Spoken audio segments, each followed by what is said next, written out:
We're now on Daf Chaf Aleph Amid Beis. Ma chatos behema ena ba ela min achulin. So let's say I was mafresh maser sheni, and then I was poda the maser sheni onto mos, and now I want to use those mos upon which there's kedushas maser sheni to purchase an animal for a chatos. I can't do so. It's got to be min achulin. And the same thing by virtue of this equation is going to apply to chatas ha'of, ubi yodo hayumanis. Right? The Torah says, ki b'yom hazeh yechapra, I'm sorry. The Torah says, v'lakacha kohen midama be'etzba'o, and the Gemara in Zvachim and in Menachos derives from this that whenever it says v'lakach be'etzba'o, those two key words, then it means the right hand. And just like in avodas behema, you require the avodah to be done with the right hand. So too, in af olas, right? So too, in the case of chatas ha'of, we need yodo hayumonis.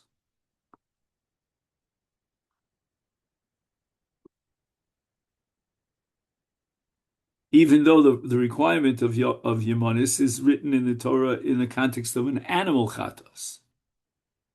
Then it says, af olas ha'of eino ba elam achulin ubayom ubiyodo hayumonis.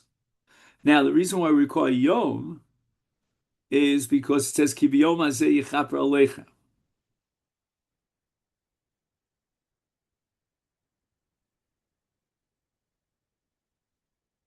So it seems I made one mistake here, and I don't know where I went off here. I thought we were talking in this pasuk about chatas ha'of. 1 second. Shlomo v'krivo chilek hakosu ben chatas ha'of. They also find.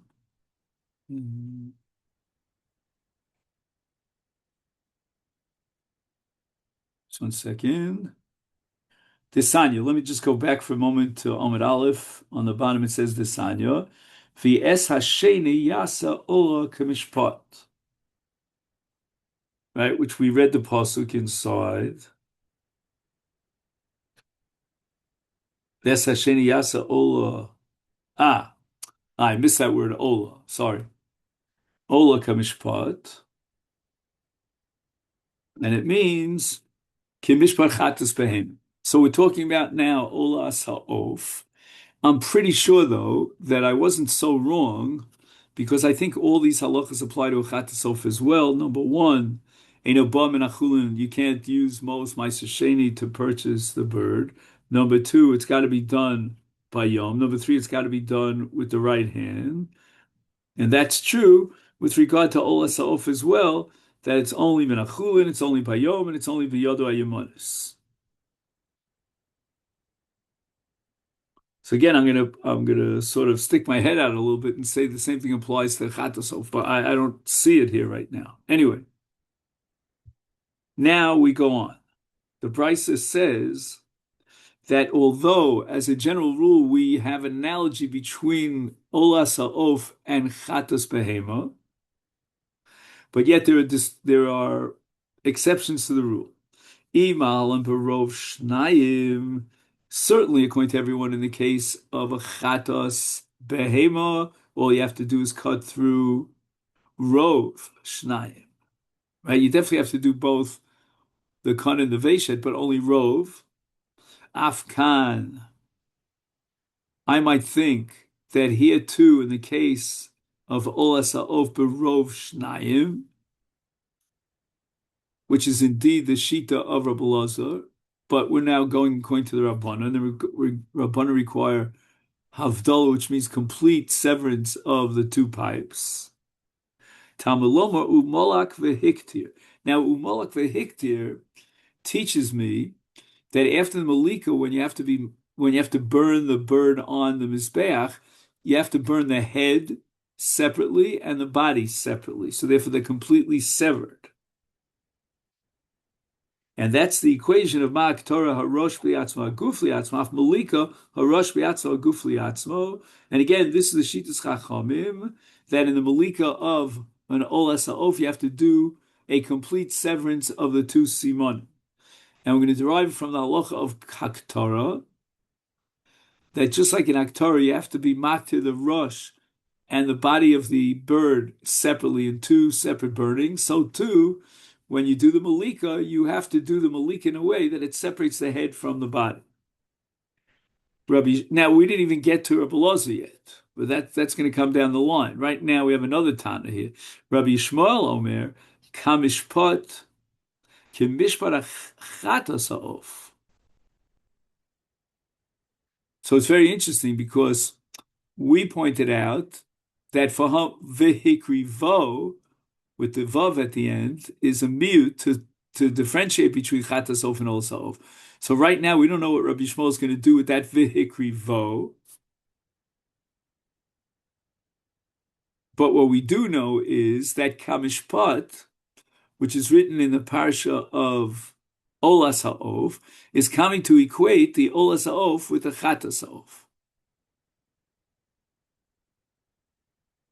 And Ma Chatas Ha'ov mimul oref, af Olas Ha'ov mimul oref. Notice the Torah never says exactly where the Malik of an Olas Ha'ov should be performed. It only says it with regard to Chatos, where it says mimul oref, which we said is the nape of the bird, and the same thing now applies through the Pasuk HaMishpat that equates Olas Ha'ov with Chatas Ha'ov in Olas Ha'ov. Imahalon. I mean, how far are you going to go? Because we said many times that a Chatas Ha'ov requires only one simon, and Olas Ha'ov requires two simon. Imalahalon molik ve'eno mavdil b'simon echad. Now there are two unique halachot. I shouldn't say unique, but exclusive halachos in Chatas Ha'ov.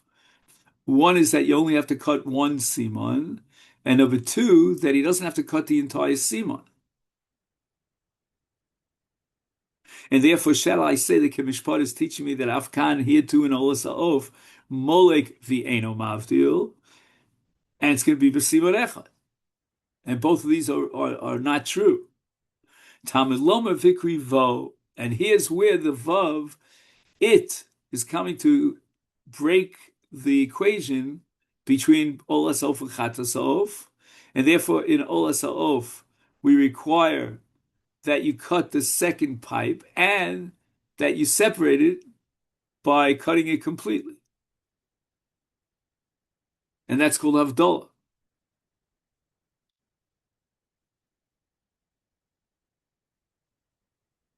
So again, it's really minakotze from one extreme to the other, because in a Chatas Ha'ov, the halach is going to be that you're not allowed to cut the second pipe and create a Havdalah, a total separation. Whereas in contrast, in Olas Ha'ov, you're required to separate it and fulfill the mitzvah of Havdalah.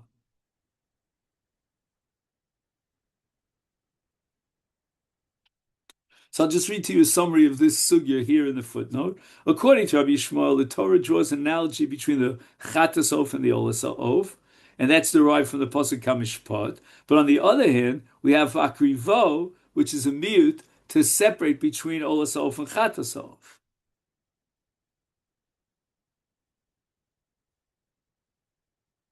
Now, the final sort of arbitration here in this tug of war is the pasuk Molak vehiktir, from which we derive that the head and the body have to be burnt on the mizbeach and haktorah separately, and that's going to teach us that in Malika, when the Kohen separates, he has to separate the head of the bird from its body.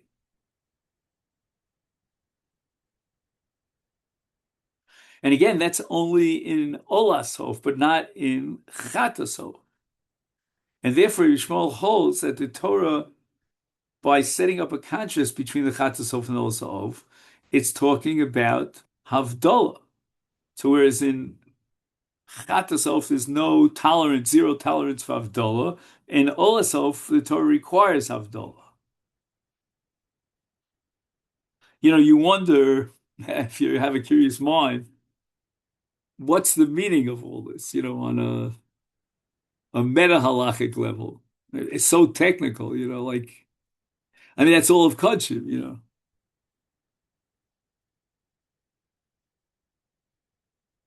Okay, we're almost finished with the daf. Okay, so now finally we get to Rabbi Elazar Reb Shimon, who's going to say that Rove of the two Simonim is sufficient in Olas Ha'of. You don't need Havdalah. Kamishpat Chatas Ha'of. That the Torah is equating Olas Ha'of with the word Kamishpat with Chatas Ha'of.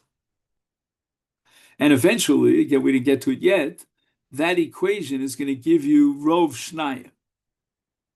But first, we're going to derive, let's just move on for a little bit to Chav Beis. Mala Halon. Oches Barosh Ubeguf Umazeh.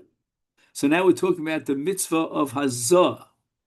Right? When you do Malika on any oath, whether it's Chatas oath or Olasa oath, the Kohen has to be Mazeh, like spray the blood onto the Mizbeach wall, and he holds the bird and shakes it up and down towards the Mizbeach. And Rabbi Elazar Shimon is saying that the Kohen must hold both the bird's head and its body in his hand while performing this Hazayah. This shaking it and spraying the blood onto the wall of the Mizbeach. Later on, the Gemara is going to ask where Rabbi Elazar Shimon knows this from. My Ka'amar, Hachi Ka'amar. This is what Rabbi Elazar Shimon is saying. Malahalik shu ochuz harosh baguf mazeh. Now, harosh baguf means that the rosh is still attached to the guf, and we're talking about now olas ha'of. So there's no havdalah here, right? He's not decapitating the bird. Just 1 second. But lahalon, right? Again, we're talking about the pasuk kamishpat, right? Kamishpat. And Kamishpat is written in Olas Ha'of, and Lahalon means in Chatas Ha'of. So in Chatas Ha'of, he holds on to the head, which is still attached to the body in order to do Hazoya.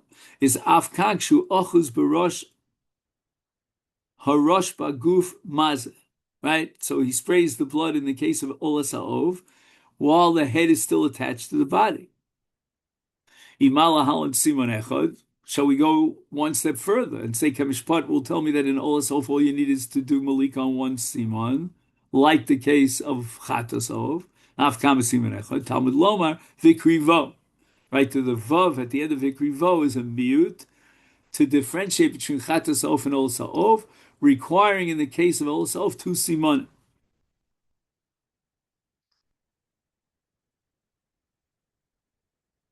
Okay, I mean the Gemara goes on and on with all these drashos, but I just want to point out that eventually we're going to have to come to grips with the fact that according to Rabbi Elazar Shimon, although Olas Ha'of requires through this miyud of Ikrivo 2 simanim, but nevertheless you don't have to completely sever the 2 simanim. And probably we're going to derive from Vehiktir that just like in the Torah, I'm sorry. So anyway, we'll have to figure out why, according to Rabbi Elazar Shimon, Rov Shnayim is enough in Olas Ha'of. Okay then? So what we got up to here is Daf Chav Beis, and we're up to V'Tanakama. I mean, we're really in the middle of a sugya because it goes back and forth and back and forth. Now, before I say goodbye to you, I just want to ask you about the schedule for tomorrow.